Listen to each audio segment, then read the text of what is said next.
Nous sommes le 30 septembre 2021, c'est l'heure de la revue de la presse et des médias israéliens en direct de Jérusalem sur Radio Kalita.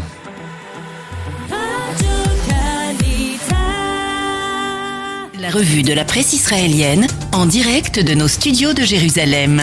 Et oui, nous retrouvons Daniel Haïk à Jérusalem, notre correspondant. Et Daniel, nous allons commencer cette revue de la presse par ce terrible accident de la route. Vous en parliez tout à l'heure à 7h. Accident qui s'est produit hier près de Naharia. Et oui, malheureusement, Ilana, c'est cet accident qui fait les manchettes de tous les quotidiens israéliens, des sites d'information et hier soir des journaux télévisés. Une famille effacée, titre ce matin le Yediot Aharonot. Un autobus a percuté 2 véhicules privés. Dans l'un des véhicules se trouvaient 5 membres de la famille Ben Eli. Moran Ben Eli, 35 ans, ses 3 enfants, Dekel, 15 ans, Liam, 11 ans et Anaël, 5 ans, ont été tués sur le coup. Le père de la famille, Reuven, a été grièvement blessé. Quant au chauffeur de l'autobus, Asher Basson, 76 ans, il a succombé à ses blessures. Le Yediot Aharonot publie les photos des membres de la famille Ben Eli et en page d'intérieur, on découvre leur véhicule totalement écrasé par la collision avec cet autobus. Un autobus qui transportait des jeunes du mouvement Bnei Akiva qui rentraient d'excursion. 2 jeunes ont été sérieusement blessés, près d'une 50aine d'autres plus légèrement. Le Israël Hayom titre d'ailleurs sur cela l'excursion qui s'est terminée en catastrophe, affirme le quotidien gratuit, et le journal affirme que les jeunes du mouvement Bnei Akiva ont assisté à des scènes particulièrement traumatisantes. En page 2 et 3, le Israël Hayom apporte justement les témoignages de ces jeunes qui sont pour beaucoup très choqués par ce qu'ils ont vu. Le second grand titre dans la presse israélienne ce matin, Daniel, c'est le retour des écoliers israéliens par ailleurs à l'école après plus de 2 semaines de vacances. Oui, c'est une rentrée bis comme l'indiquent les quotidiens israéliens ce matin après un mois de septembre marqué surtout par les fêtes de Tishré et par d'importantes contaminations dans le système scolaire israélien. Le défi de la seconde rentrée titre le Israël Hayom en illustrant ce titre par le test antigène que les parents israéliens doivent faire subir à leurs enfants avant de les envoyer à l'école ce matin. C'est l'heure de vérité pour l'éducation nationale face au Covid-19, explique le quotidien gratuit.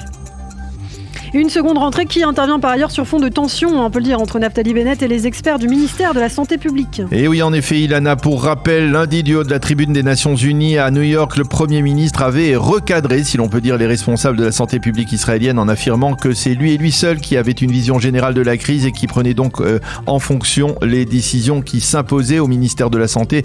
On n'a pas du tout apprécié cette attaque sur la scène internationale et l'on a même critiqué plus ou moins ouvertement le Premier ministre pour avoir agi de la sorte au lieu d'apporter un certain soutien au ministère et aux fonctionnaires de ce ministère. Hier à la Knesset, la directrice générale de la santé publique, la Dr Sharon Alroy-Price, a lancé une pique en direction du Premier ministre. Au moins ici, au Parlement, on ne remet pas en cause notre professionnalisme, a-t-elle dit. Alors ce matin, en première page du Yediot Aharonot, l'ancien directeur général du ministère de la Santé, Moshe Bar Siman Tov, monte au créneau pour défendre ses anciens experts. Il écrit « Il y a beaucoup de choses importantes à faire pour tenter de neutraliser l'épidémie, mais il est absolument interdit de s'en prendre aux spécialistes du ministère de la Santé qui luttent contre l'épidémie car cela affectera leur crédibilité aux yeux de l'opinion publique. » Et quant à Naftali Bennett, le Premier ministre a refusé de s'excuser. Il est resté ferme sur son positionnement. Oui, le Premier ministre a nuancé hier ses critiques en affirmant qu'il respectait les experts du ministère de la Santé, mais que selon lui, la solution n'était pas d'imposer des restrictions. Bennett reste depuis le début de son mandat favorable à une politique d'ouverture qui entrave le moins possible la vie des Israéliens. Il a indiqué que 40 parmi les localités rouges actuellement se trouvaient dans le secteur arabe israélien et que 90% des malades graves n'étaient pas vaccinés.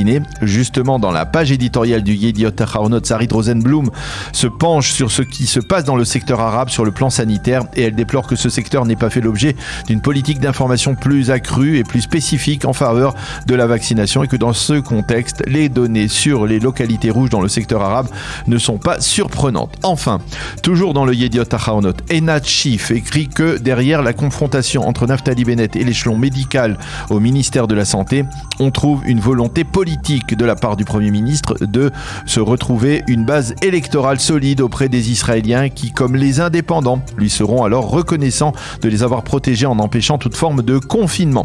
Et pour que Bennett trouve un soutien clair ce matin dans les éditoriaux, eh bien, il faut aller jusqu'au Haaretz et à Ravit Hert qui écrit qu'il est bon qu'en cette période, l'État d'Israël ne soit pas dirigé par, je cite, un hypocondriaque radical.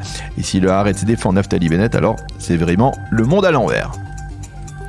Et puis toujours dans les pages du Haaretz, Daniel, un mot de ce reportage sur les attaques d'habitants juifs subies par des Arabes palestiniens avant-hier soir. Oui, le Haaretz mentionne en évidence dans sa page d'ouverture ce qu'il appelle les émeutes des colons juifs qui, selon des sources palestiniennes, auraient attaqué avant-hier soir à coups de pierre des Palestiniens dans le village de Khirbat el-Moufkara au sud de Hebron.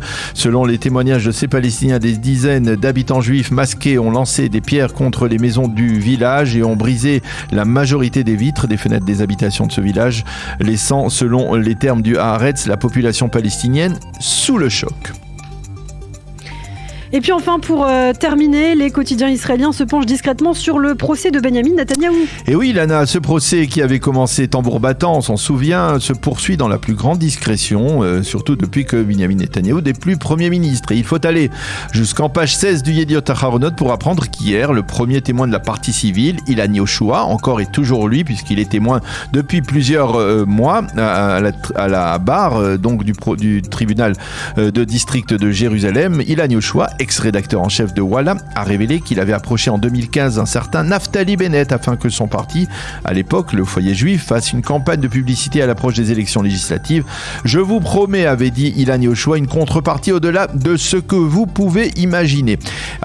Et cela devait intervenir dans le cadre d'un entretien que l'actuel Premier ministre avait accordé au site d'information impliqué dans le fameux dossier 4000. Bennett n'avait apparemment pas donné suite, mais cela prouve que Yoshua avait tenté de soudoyer d'autres personnalités politiques israéliennes et cela remet donc en cause sa crédibilité.